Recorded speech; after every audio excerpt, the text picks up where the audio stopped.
జై శ్రీరామ్. ఈరోజు చాలా మంచి రోజు, పంచమి రోజు. రేపటి నుంచి దక్షిణాయనం ప్రారంభమవుతోంది. ముఖ్యంగా మనకు సంవత్సరంలో 12 నెలలుంటే ఒక నెలను మాత్రం రామాయణ మాసం అని మన పెద్దలు చెప్తుంటారు.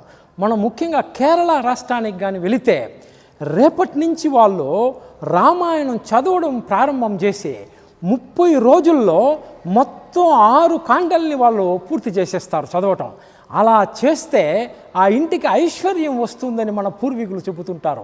ముఖ్యంగా రామాయణం చదివినటువంటి భక్తులకి, ఎవరైతే రామాయణం పారాయణం చేస్తుంటారో వాళ్ళని మనం అడిగితే ఆ పారాయణం యొక్క శక్తి మనకు తెలుస్తూ ఉంటుంది.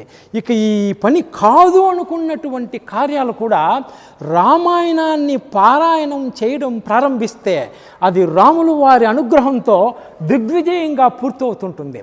అందుకే మనం కూడా మొత్తం మన దేశంలో ఎన్నో రాష్ట్రాలున్నా ఒక కేరళ రాష్ట్రం మాత్రం ఈ ప్రాచీనమైనటువంటి సాంప్రదాయాన్ని, అంటే దక్షిణాయనం ప్రారంభమైన మొదటి రోజు నుంచి రామాయణాన్ని చదవటం ప్రారంభించి 30 రోజుల్లో పూర్తి చేసేటటువంటి సంప్రదాయం కేరళ రాష్ట్రంలో ఇంకా కొనసాగుతోంది.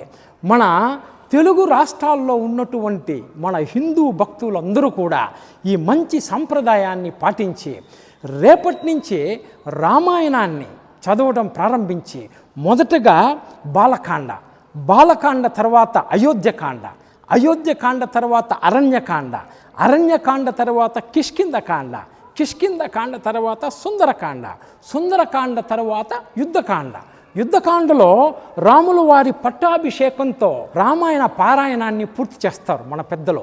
ముఖ్యంగా ఉత్తరకాండ మనం చదవకూడదు. ఎందుకంటే ఉత్తరకాండని వాల్మీకి మహర్షి రాయలేదు. అది గుప్తుల కాలంలో హిందూ ద్రోహులు రాసినటువంటి ఆ ఉత్తరకాండ మనం చదవకూడదు. 6 కాండలు చదివితే చాలు. మన ఇంట్లో రాముల వారి పట్టాభిషేకం చిత్రపటాన్ని ఉంచి చక్కగా దీపాన్ని వెలిగించి మొదటగా విఘ్నేశ్వరుడికి నమస్కరించి బాలకాండతో మనం రామాయణాన్ని పారాయణం చేయాలి. రోజుకు ఇన్ని పేజీలు చదవాలనే నియమం అంటూ లేదు. ఎక్కడైనా కష్టమైనటువంటి ఘట్టం దగ్గర నిలపకూడదు, అంతే.